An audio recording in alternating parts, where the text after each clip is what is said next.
na wikang senyas, M, no? Ito yung sign language ng M, titik M, bilang simbolo ng inklusibong serbisyo sa bawat kawani, bawat guro, bawat mag-aaral na may kawenyo. Kaya inaanyayahan po, ayan, nakakaayos na ba kayo? Ayan, kami muna, bago kayo, akala nyo, kami lang ha.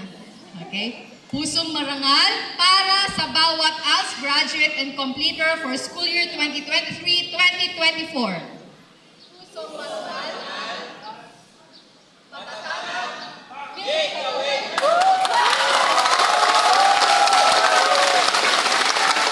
Ngayon naman po, inaanyayahan namin ang lahat po ng ating graduates at completers nangyaring tumayo at sabay-sabay nating isa puso. Pusong bato kasi matatag. Diba? Okay. Sabay-sabay po, nasundan naman natin. Tingnan po ang mga naririto sa ating entablado. Sabay-sabay para sa bawat isa sa inyo.